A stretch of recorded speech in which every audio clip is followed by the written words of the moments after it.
Cuando finalice este video vas a saber cuál de las 3 impresoras es la que necesitas para crear tus manualidades y empezar tu negocio creativo.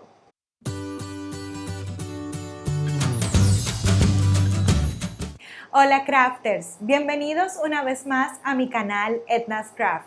Si no me conoces, soy Edna, las manos creativas detrás de todos los tutoriales que encuentras en este canal. Y en el día de hoy quiero hablarte sobre un tema que todos me preguntan.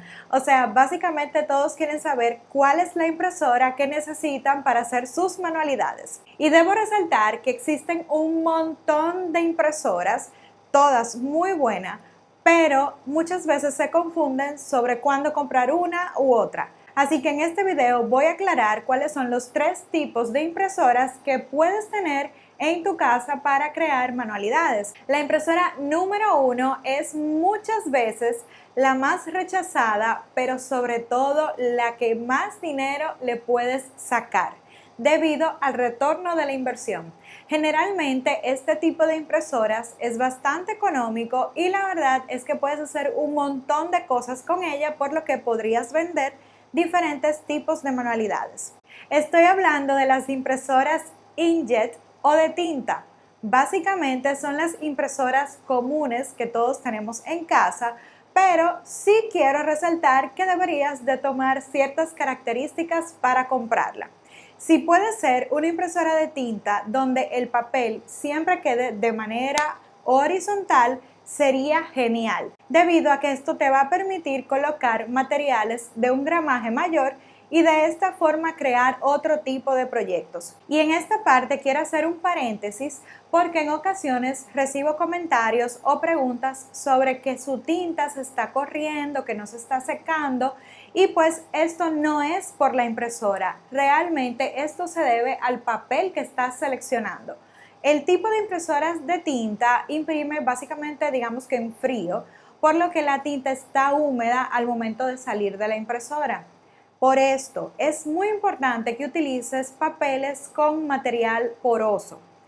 Así que todo lo que sea brilloso, elimínalo de tu lista de materiales para utilizar con esta impresora. En mi caso, utilizo muchísimo la cartulina de hilo porque además de que es un material poroso, tiene una textura que me encanta para el tipo de trabajo, pero el tipo de trabajo que yo realizo. O sea que si tú tienes otro tipo de negocio, puede ser que te convenga más otro tipo de impresora. Y de eso hablaré un poquito más adelante.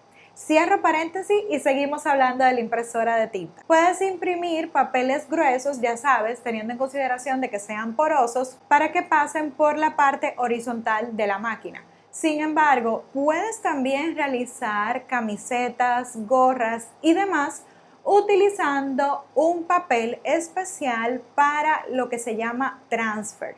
Este material lo puedes imprimir en tu impresora de tinta y aplicar calor con tu prensa de calor favorita. Al final, con esta impresora de tinta tienes una gran variedad de opciones que puedes utilizar. Si tienes el material correcto, créeme que te va a encantar trabajar con ella.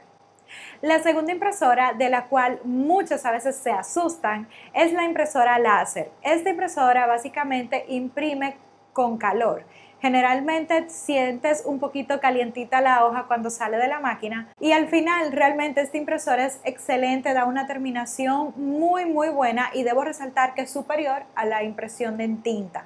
Por lo que si tu trabajo es un poquito más empresarial y es, bueno, quizá mucho más serio en el sentido de que haces invitaciones de boda y este tipo de cosas, puede ser que te convenga más la impresora de láser.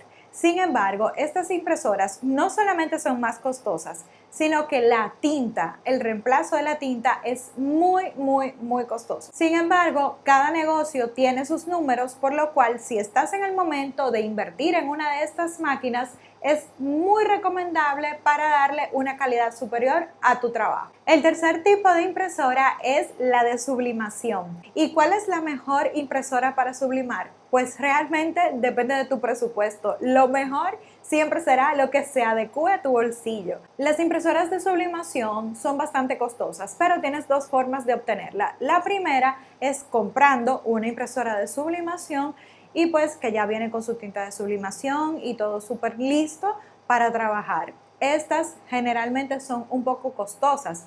Por esto, lo que hacen algunas personas es comprar una impresora normal de tinta regular y no le colocan la tinta, y lo que hacen es que compran tinta para sublimar y lo van colocando según el color que le toque. Sin embargo, hacer esto no es tan recomendable en el sentido de que tienes posibilidad de que la tinta se seque. Por esto, generalmente se recomienda que si haces esto, imprimas al menos una hoja al día para asegurar de que la tinta siempre esté bien y que no tenga ningún tipo de daño tu impresora. Sin embargo, el punto de este video no es exactamente este, sino que quiero explicarte cuáles son los tipos de impresoras que existen. Y pues básicamente la impresora de sublimación sirve para hacer trabajos en caliente, o sea, puedes imprimir fotografías para aplicar sobre camisetas, gorras, bolsos, en fin, un montón de artículos personalizados. Inclusive puedes hacer tazas, termos, hay muchas opciones en este mundo de la sublimación. Muchas personas prefieren mucho este tipo de trabajo porque es muy fácil de utilizar. Simplemente necesitas un programa de diseño para adaptar el trabajo, enviar a la impresora y enviar al caliente, dependiendo del tipo de artículo que estés realizando. Y listo, estos son los 3 tipos de impresora que existen para personalizar. Espero que este video haya sido de muchísima ayuda para aclararte sobre cuál es el tipo de impresora que necesitas para tu negocio creativo. No olvides, déjame en los comentarios cualquier duda o simplemente para decirme que te ha encantado este video. Y no olvides regalarme un me gusta, suscribirte y nos vemos en el próximo video.